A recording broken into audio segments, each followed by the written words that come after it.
आज की सबसे बड़ी तस्वीर सामने आई कैराना से, जहां पर सीएम योगी आदित्यनाथ पहुंचे और उन हिंदू परिवारों से मिले जिन्होंने बढ़ते क्राइम की वजह से कैराना छोड़ दिया था, लेकिन अब वापस लौट आए हैं। सीएम ने परिवार के साथ खाना भी खाया। इस दौरान सीएम योगी के साथ बीजेपी प्रदेश अध्यक्ष स्वतंत्र देव सिंह और गन्ना मंत्री सुरेश राणा भी मौजूद थे।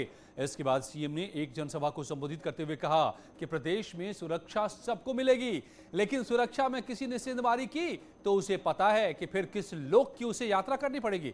योगी ने बताया कि 250 करोड़ की लागत से पीएसी की बटालियन कैराना में आएगी। ये सुरक्षाकर्मी दंगाइयों को दूसरे लोक में पहुंचा देंगे।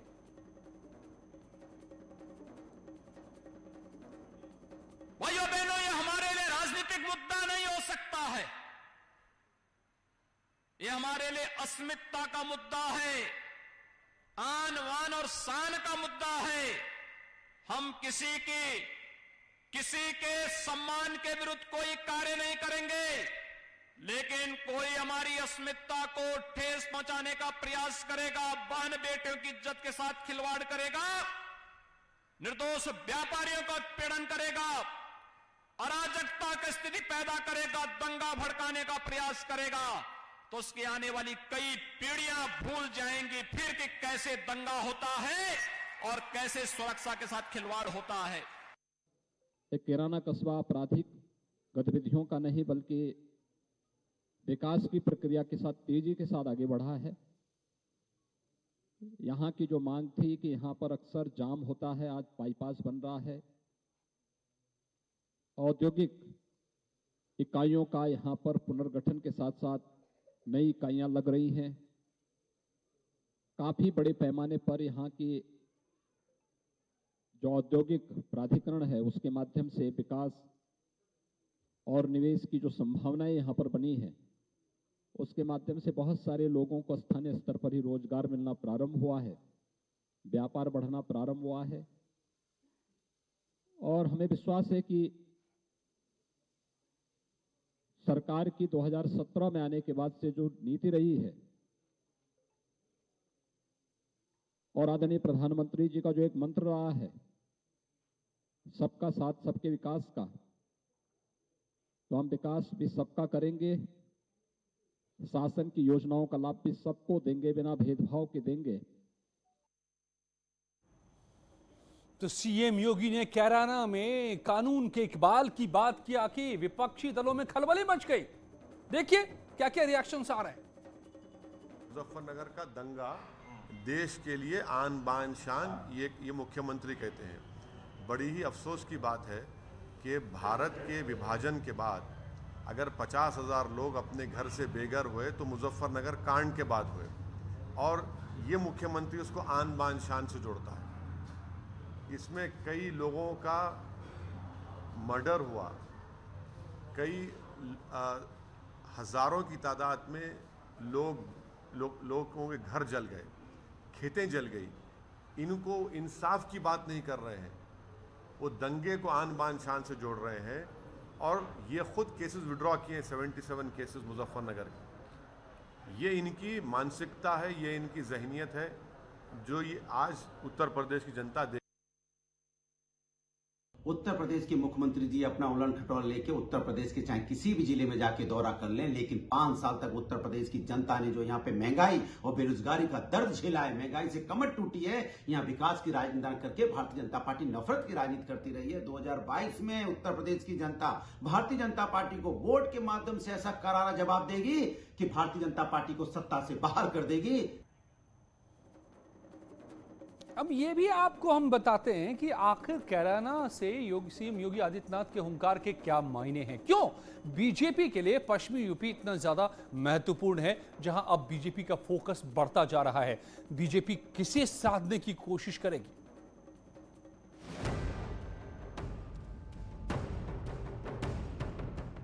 बीजेपी 2017 की शानदार जीत को फिर से दोहराने का दावा तो कर रही है, लेकिन क्या विकास के सहारे बीजेपी 2022 के चुनाव में पश्चिमी यूपी को साथ पाएगी? क्या बीजेपी 2017 वाला रिजल्ट एक बार फिर पश्चिमी यूपी में दोहरा पाएगी?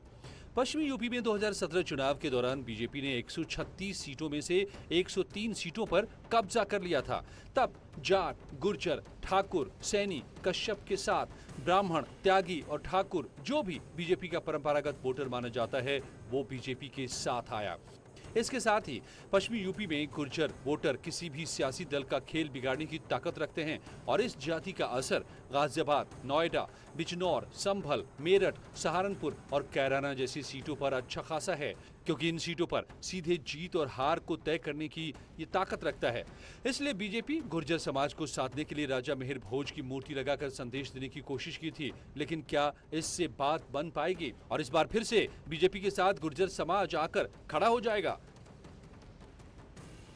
इसलिए योगी आदित्यनाथ ने एक बार फिर से कमान संभाली है और उस दर्द को एक बार फिर से उकेड़ने का काम किया है, जिस दर्द के बहाने बीजेपी को पश्चिमी यूपी में जन समर्थन मिला था। 2017 में प्रधानमंत्री मोदी की लोकप्रियता और जंगल राज के कॉम्बिनेशन ने बीजेपी को पश्चिमी यूपी में विपक्षी दलों को टिकने तक का मौका नहीं दिया।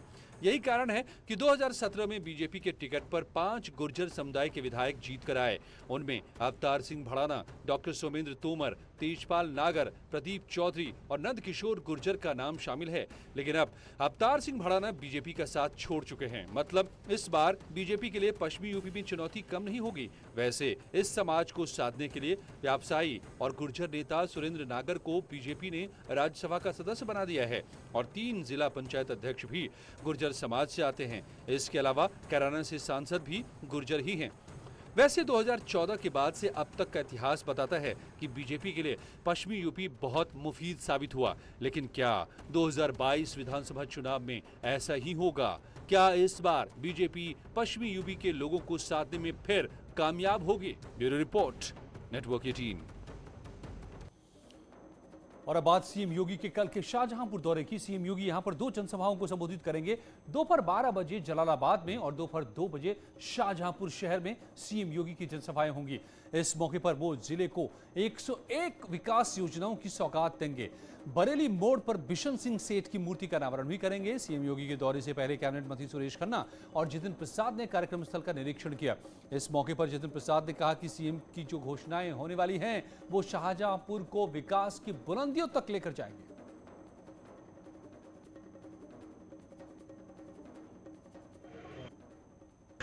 माननीय मुख्यमंत्री जी का आगमन जलालाबाद में होगा। हमारे जिले के प्रभारी मंत्री कपिल देव अग्रवाल जी भी आए हैं। जिलाध्यक्ष पूरी विधायक लोग हमारे जिले के सब देख रहे हैं और पूरी व्यवस्था होगी। ऐतिहासिक रैली होगी और माननीय मुख्यमंत्री जी का शाहजहांपुर की धरती पर स्वागत भी है और उनके आने से पार्टी को और यहाँ क्षेत्र योजनाएं घोषणा भी होंगी और लोकार्पण भी होंगे। और कल उत्तराखंड का स्थापना दिवस है। धामी सरकार राज्य स्थापना दिवस को इस बार उत्तराखंड महोत्सव के रूप में मनाएगी, जो 7 दिनों तक चलेगा। महोत्सव के तहत गांव से लेकर राजधानी तक अलग अलग कार्यक्रम आयोजित किए जाएंगे। मुख्यमंत्री पुष्कर धामी ने कहा है कि इस बार राज्य स्थापना दिवस पर उत्तराखंड गौरव पुरस्कार की शुरुआत भी की जा रही है। इसके तहत विभिन्न क्षेत्रों में उल्लेखनीय योगदान देने वाले 5 प्रतिष्ठित लोगों को पुरस्कृत किया जाएगा।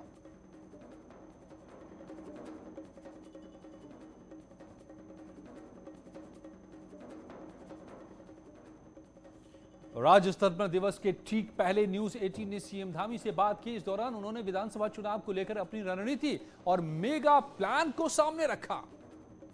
क्रिकेट के मैच की तुलना करें आपकी राजनीति से, तो 50 ओवर के इस गेम में 40 ओवर तो दूसरे बल्लेबाज खेल गए। अब 10 ओवर में आपके पास एक बड़ा टारगेट है कि आपको परफॉर्म भी करना है और मैच भी जिताना है। ये कितना बड़ा चैलेंज है आपके लिए? देखिए, चुनौती ही अवसर होती है और आज हमारे पास पूरी दुनिया का सबसे बड़ा नेतृत्व आदरणीय प्रधानमंत्री मोदी जी के रूप में है। वो बड़ा नेतृत्व है और उत्तराखंड के लोगों का उनसे विशेष लगाव है और उनको भी उत्तराखंड से एक अलग प्रकार का उनका जुड़ाव है। वो उत्तराखंड की जनता ने समय समय पर देखा है, भारतीय जनता पार्टी का सबसे बड़ा संगठन है। और जो आप कह रहे हैं 10 ओवर, इन 10 ओवर में हम मैच जीतेंगे और उसकी हमने सारी तैयारियां करी हैं और निर्णायक अंपायर की भूमिका में उत्तराखंड की जनता है। उत्तराखंड की जनता जानती है कि हमारा भाव क्या है, हम क्या करना चाहते हैं। हम सेवा करना चाहते हैं, ईमानदारी से सेवा करना चाहते हैं। उत्तराखंड को हिंदुस्तान का नंबर 1 राज्य बनाना चाहते हैं। 25 साल का जब उत्तराखंड होगा तो उत्तराखंड आदर्श उत्तराखंड बने। और उत्तराखंड की सियासत के लिहाज से आज हरीश रावत ने बड़ा ऐलान किया है। हरीश रावत ने कहा है कि कांग्रेस की सरकार आते ही गैरसैंण को स्थायी और पूर्णकालिक राजधानी बनाएंगे। हरीश रावत ने कहा है कि सत्ता में आते ही कांग्रेस इस पर फैसला लेगी और 3 साल के अंदर देहरादून से राजधानी को गैरसैंण शिफ्ट कर दिया जाएगा।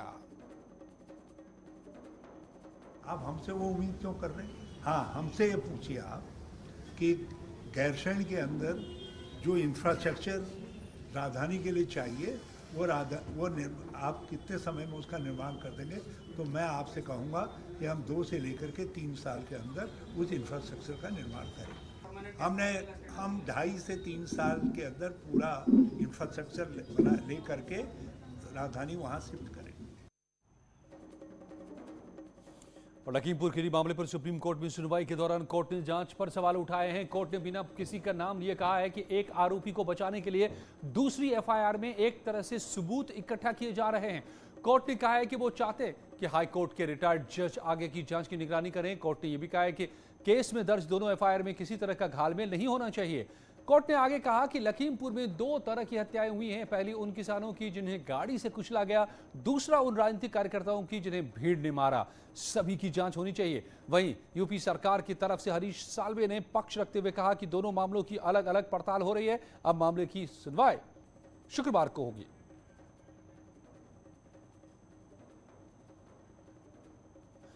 और सुप्रीम कोर्ट ने क्या सवाल उठाए हैं वो आपको बताते हैं। आशीष और गवाहों का भी फोन अब तक ट्रैक हुआ, किसी और का फोन क्यों नहीं ट्रैक किया गया? क्या दूसरे आरोपियों ने फोन का इस्तेमाल नहीं किया? किसी अन्य आरोपी के पास से मोबाइल नहीं था क्या? बाकी आरोपियों की सीडीआर डिटेल कहां हैं? ये तमाम सवाल सुप्रीम कोर्ट ने आज पूछे। वहीं यूपी सरकार की तरफ से हरीश साल्वे, जो यूपी सरकार के वकील के तौर पर सामने थे, जवाब देते हुए उन्होंने कहा कि हमने स्टेटस रिपोर्ट दाखिल कर दी है। अन्य आरोपियों के पास फोन नहीं था। आरोपियों की सीडीआर पुलिस के पास है। दोनों एफआईआर की अलग अलग जांच हो रही है। आज चीफ जस्टिस जी का यह भी कहना था कि मामला चूंकि पेचीदा होता जा रहा है, कई घटनाओं के उसमें जिक्र होती जा रही है, जिसको देखते हुए उन्होंने कहा कि क्यों ना कल शाम को ही हम जो इसको जो है मैटर पे कोई ऑर्डर पास करें, सुनवाई करें। जिस पर जो है हरीश साल्वे जी ने कहा कि अभी नहीं, तो फ्राइडे को शायद निर्धारित की गई है। और ये कहा गया है कि आप इस बारे में अपना विचार कर लें और ताकि हम सारी चीजों के बारे में जो अपना निर्णय दे सकें। लेकिन आज जिस तरह से सुप्रीम कोर्ट में सुनवाई हुई, कोर्ट के सवाल जवाब सामने आए, इसको लेकर प्रियंका गांधी ने सरकार को घेरने की कोशिश की है। उन्होंने एक ट्वीट किया है जिसमें लिखा है कि सुप्रीम कोर्ट ने साफ कर दिया कि लखीमपुर खीरी के नरसंहार केस में उत्तर प्रदेश सरकार की कार्रवाई सिर्फ और सिर्फ अपराधियों को बचाने के लिए की जा रही है। उच्चतम न्यायालय ने स्पष्ट कर दिया है कि लखीमपुर खीरी के नरसंहार के केस में उत्तर प्रदेश सरकार की कार्रवाई सिर्फ और सिर्फ अपराधियों को सुरक्षित रखने के लिए की जा रही है। प्रधानमंत्री जी, मुख्यमंत्री जी, आप किसको बचा रहे हैं? मुख्य अपराधी के पिता आपके साथ मंच पे खड़े रहते हैं, आपके साथ प्रोग्रामों में जा रहे हैं और उच्चतम न्यायालय कह रहा है कि कार्रवाई ठीक से नहीं हो रही है, सिर्फ अपराधियों को सुरक्षित रखने के लिए हो रही है। आप क्या संदेश दे रहे हैं इस देश को? और आज किन किन को मिला पद्म सम्मान, दिखाएंगे आपको वो भी गौरवपूर्ण तस्वीरें कुछ ही पलों में। बने रहिए हमारे साथ।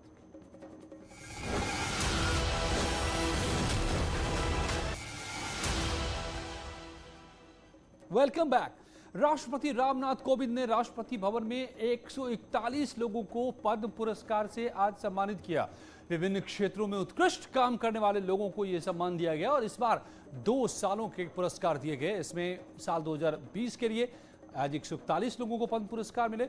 2021 के लिए मंगलवार को 119 लोगों को पद्म पुरस्कारों से सम्मानित किया जाएगा। आज वर्ष 2020 के लिए पद्म विभूषण से 7, पद्म भूषण से 16 लोगों और पद्मश्री से 118 लोगों को सम्मानित किया गया। पुरस्कार पाने वालों में 29 महिलाएं, 16 मरणोपरांत पुरस्कार विजेता और 1 ट्रांसजेंडर पुरस्कार विजेता शामिल हैं।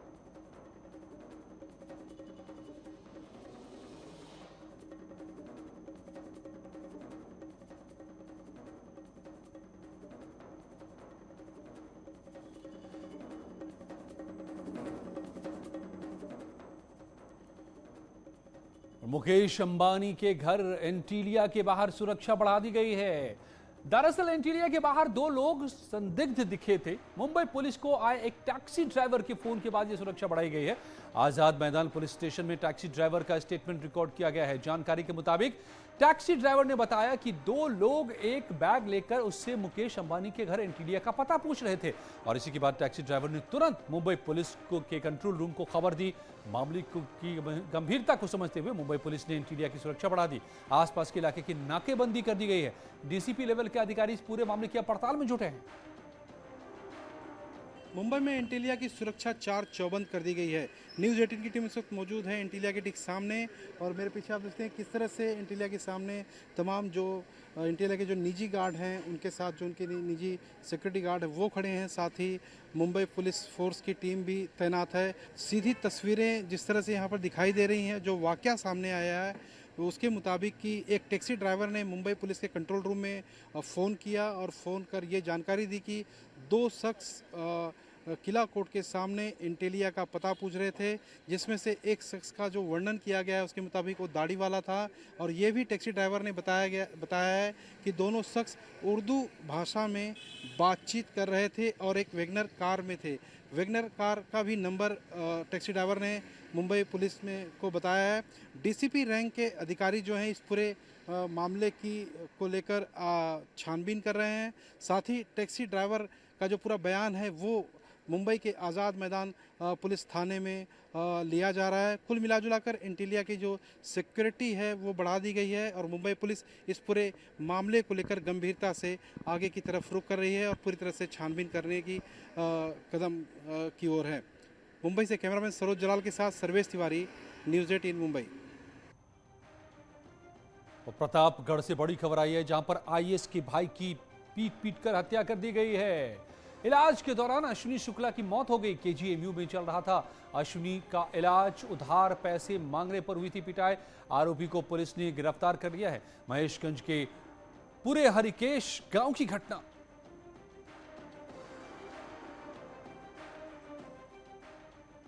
ग्रेटर नोएडा में युवक की हत्या की गई है। यह भी एक बड़ी खबर आ रही है। जेवर में गोली मारकर युवक की हत्या कर दी गई। पुरानी रंजिश के चलते युवक की हत्या हुई है। जहांगीरपुर में युवक यूसुफ को गोली मारी गई। हत्या की सूचना पर अधिकारी पहुंचे। थाना जेवर के झांझर रोड की घटना।